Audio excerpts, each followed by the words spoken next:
Let's embark on the Ark Republic to hear current news that's published. More than gossip and chatter, covering current affairs that matter. We talk issues with professional views, all keeping you in queue. We wanted a higher vibe for these days and times, to free the voices and minds, reporting the sign of the times, so all can build. Let's shine. Yeah. Greetings wherever you are situated in the world. My name is Dr. Kaya Nyambi Shivers, and welcome to Ark Republic News Podcast, where we talk about news that we think matters and matters to you. Today, I am speaking with my Gen Z representative. What's up, Sebastian Prats Fernandez? Happy to be here. Happy to be speaking with you again about key issues in this midterm season.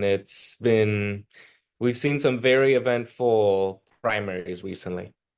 Definitely. Sebastian actually goes by Sebastian Prats. I did the whole long.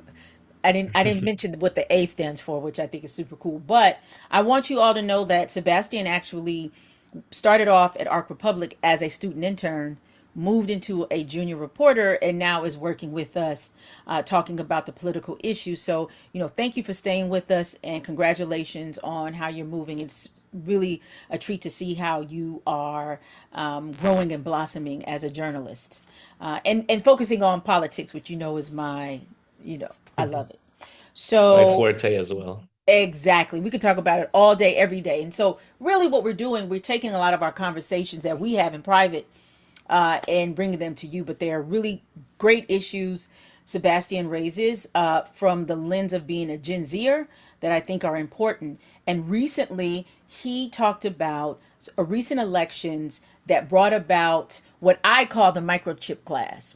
And so this is where you have an intersection of technology and tech companies with politics and policy.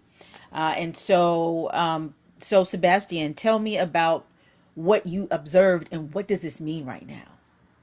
Well, what we saw in Illinois recently, and we've been seeing in other primaries, is a lot of money coming in from AIPACs and a lot of money coming in from Silicon Valley, specifically to fund prospective members of Congress who are more lax on AI regulation. And the key here with that is because AI technology is still very new and very much a developing technology, regulation really hasn't been established. You don't have things like the FCC, for example, for radio and TV. And right now is a very key time in establishing what the law is, what it will be surrounding this technology. So by funding these candidates who are more lax on AI regulation, these private interests can get a step ahead with what our country is going to look like when it comes to AI. Well, I think what you said is really important. There's a lot of discussion about AIs. Like right now, one of the biggest stories we're talking about are how data centers that are connected to feeding, feeding or funneling or fueling, I should say the best word, AI technology, and how there's a lot of pushback against the communities where these data centers are either being are planned to go in or are currently in. I don't know if you heard this, but a recent report came out about Memphis and how the city of Memphis said that Elon Musk's data center in Memphis actually made promises that he did not keep. I don't know if you heard about that. But talking about AI is so important. You mentioned how, talk about like AI in terms of policies a little bit more about where are we with AI policies. Well, with AI policies right now, we've seen a few bills introduced. For example, a bill introduced by AOC in the House, Bernie Sanders in the Senate, to block any AI data centers from being built until we have further regulation, further understanding of what this technology entails. Obviously, with Donald Trump in the White House and Republican majorities in both chambers, right now that bill simply has no hope.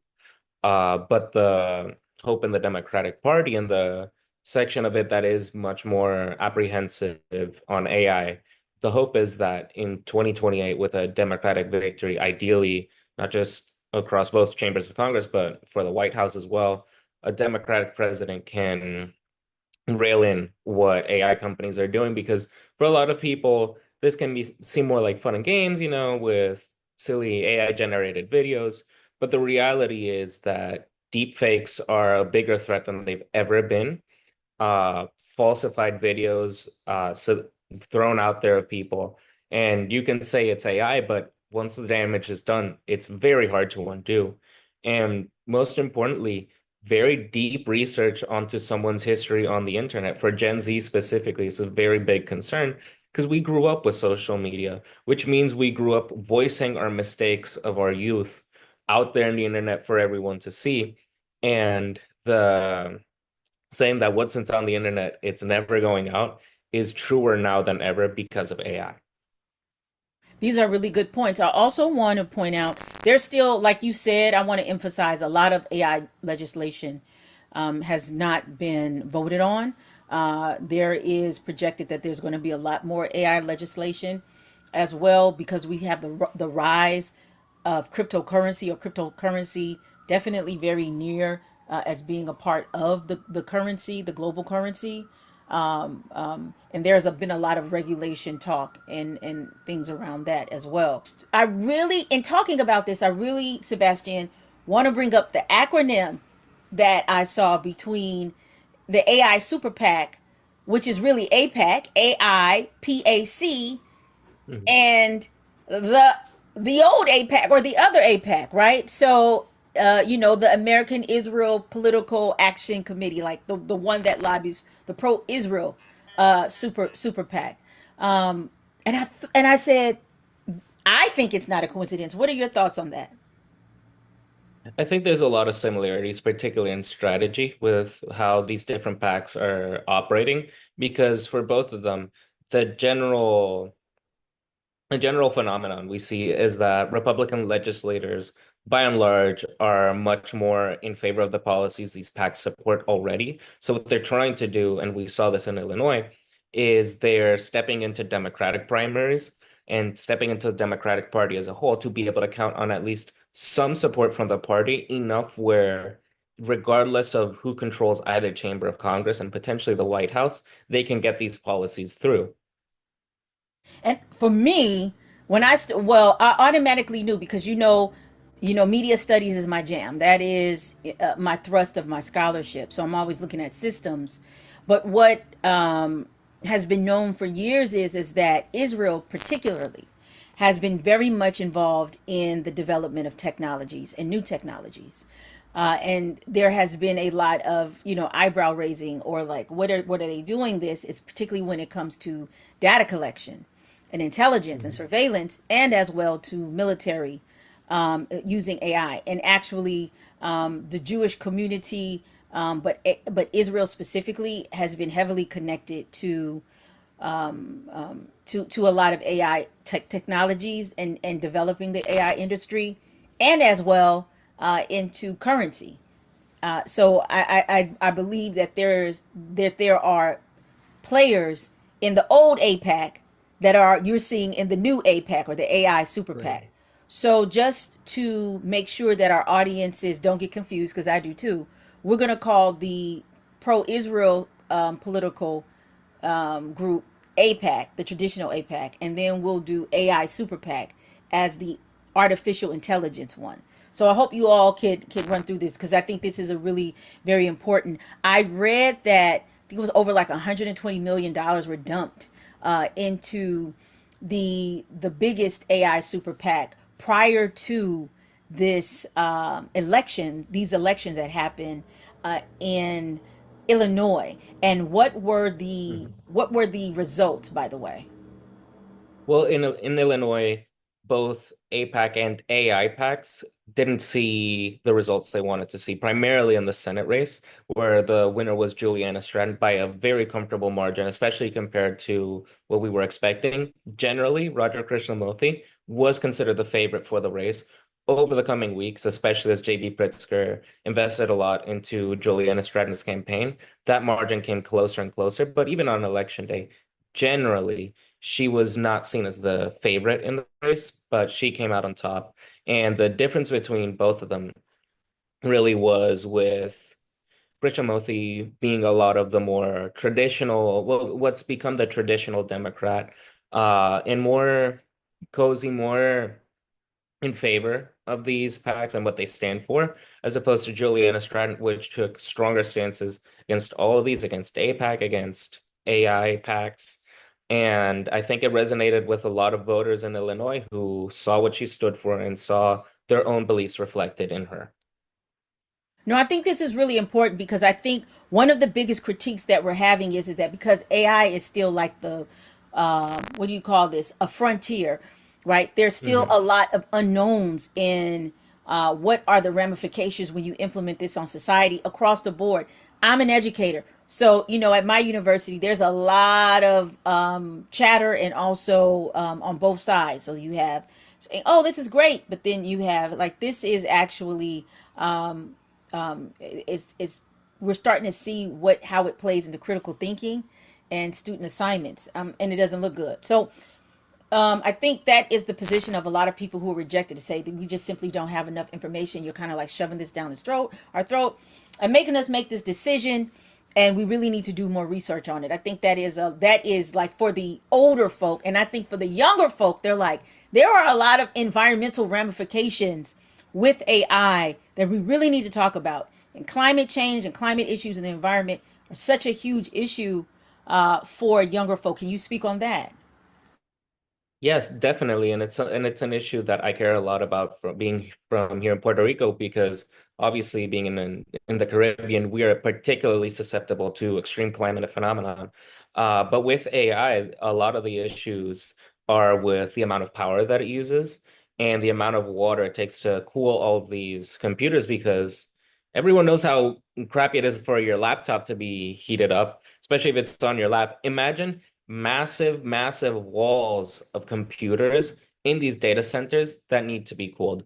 That means a lot of water and that means a lot of electricity to power these things. So first we have to ask, where is this electricity coming from? It's not the same if it's coming from fossil fuels, non-renewable energy sources, as opposed to things like solar panels, nuclear energy, things that are not nearly or not at all harmful to the environment. And because usage is overall going up, what that also means is utilities costs are going up. And for example, in extreme winters, like we saw, well, this winter, particularly in New England, these heating costs were through the roof, not just because of the weather, but because of a lot of data centers being built that we're taking away energy from the energy grid, making it cost more without the people who are paying more seeing the real return from these data centers. That's a good point. And I also wanted to mention, I didn't throw this out, the Krishnamurti against Stratton election. Krishnamurti had $30 million in his coffers, and I think Stratton had something like 12 million, and most of that was Yeah. from the Illinois governor Pritzker, who Hmm. actually infused her campaign because it was very paltry. But so this is a huge loss. Do you think that this loss is also a result of Trump?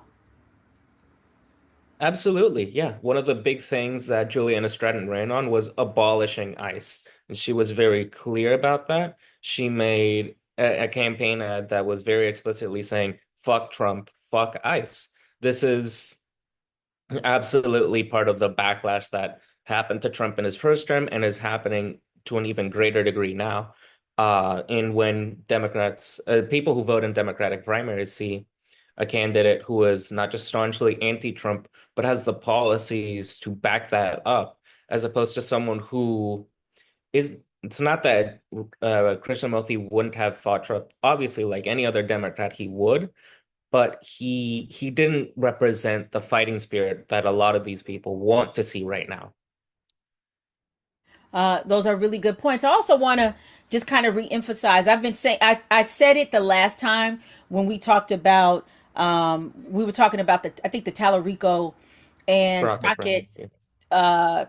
election primary, right? And is this idea of, and when we got into talking about technologies, I've been talking about this microchip class, and I'm going to Mhm. continue to explain it. This has been something that has been on my mind ooh, probably since around 2008, 2007, 2008. This is around the time. Actually, did I join? I think I joined Facebook like maybe 2006. But the rise of, and I saw that then this those who were superpowers in technology were beginning to have a lot of influence in things outside of technology, policies, culture, even like education. I remember over 2006, 2007, 2008, there was this whole thing. You don't need to go to college. Oh, you drop out of college like Zuckerberg and Gates, and go into your garage, your parents' garage, and build a computer, and you will be, So it was all that, right? Now it's business bros telling you about their AI startups. So in a way, things have not changed a bit. Oh, okay, so there's like a revised version of that right now. So now there's a revised, because all you need to do is be a coder, and if you don't know how to code, you'll be left behind. Now we're in the age of where they're like, oh my goodness, we've created a generation of folk who have lost those skills to interact. They're more comfortable interacting digitally than in person. So there's a lot of reworking that has to be done. But I'm saying that to say I call them the microchip class, and the rise of the microchip class is they created, or they generated, billions of dollars of wealth in order to influence things outside of technology, in order to further their wealth and the wealth of their friends through technology, right? Yeah. And they're making this world, they call it the technocrats, right? So they're making this world a world that it seems as if you cannot operate without these, what they were calling high technologies. Now what we're seeing is that a lot of these technologies are surveillance, Yep. and they're just collecting data on you, and they're not necessarily improving the world. Like, why does a refrigerator or a toaster need to be a smart technology Yeah. that feeds all this information? Then we find the Ring cameras are reporting, information. So I put all of this in the rise of, the microchip class. This is the next level. The AI super PACs are the next level, where you have all of these corporations and these individuals that are high moneyed, right, and can influence now elections. Elon Musk, remember, he tried to do it. What was that, when it was it there for like a judgeship?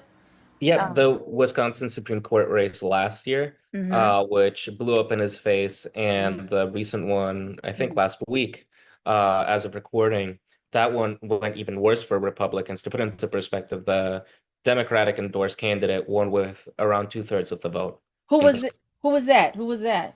Do Uh, you know? I I forget her name. Give me one second. Okay, so while you look, these are really important, because you said in our previous podcasts that the Gen Z voter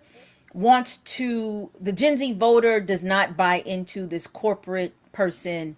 And what I'm seeing is that the Gen Z voter is also not buying into like these super high tech people too as well. Am I getting that correctly?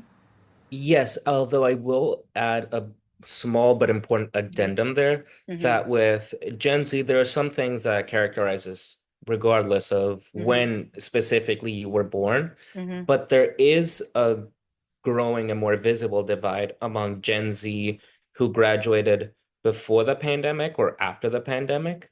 I'm kind of right in the middle because I graduated in 2021.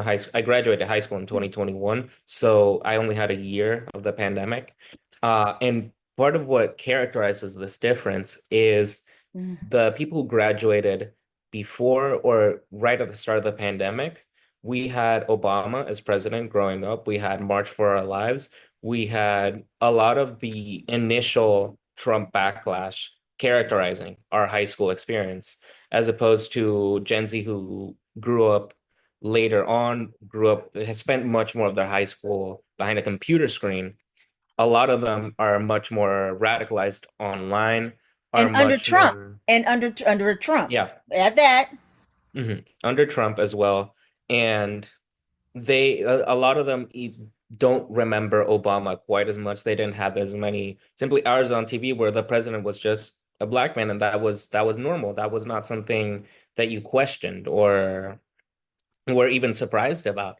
Uh, and in polling, specifically with people in their early 20s or younger, so probably most of the current college population, you see in polling that part of Gen Z is much less democratic than Gen Z who's already graduated from college. So you have two distinct subsects within Gen Z. And going back to what you originally said, the younger half of Gen Z, that one is more in a rather obtuse way, open to these more corporate ideas because they're not sold as corporate.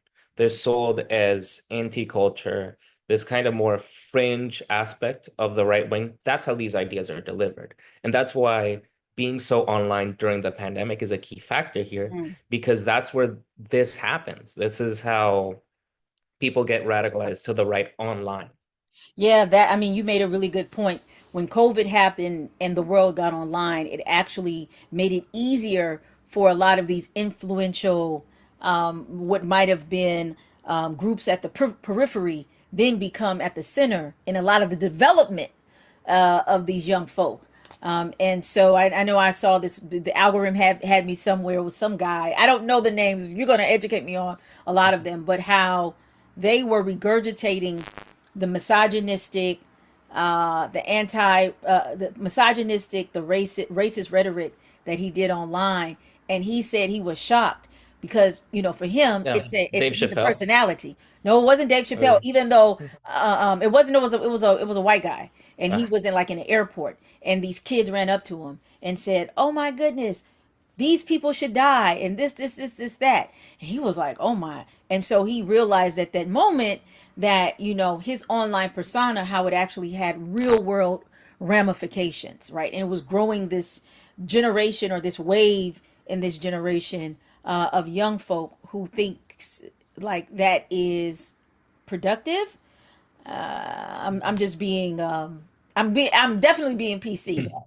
But with that being said, you have some great perspective. What are some races that you think that we need to be looking at to see how this develops? I think the big one to be looking at is the Michigan Senate primary. There you have kind of the three options of where the Democratic Party could go to. Haley Stevens is the very traditional, more moderate side of the party. She's endorsed by Chuck Schumer, Mhm. Kirsten Gillibrand, these known traditional, most moderate part of the party figures. In the middle, you have Mallory McMurrow. She's endorsed by people like Elizabeth Warren. She's this more progressive, but not this, I wouldn't say far left because that's used as a pejorative really nowadays.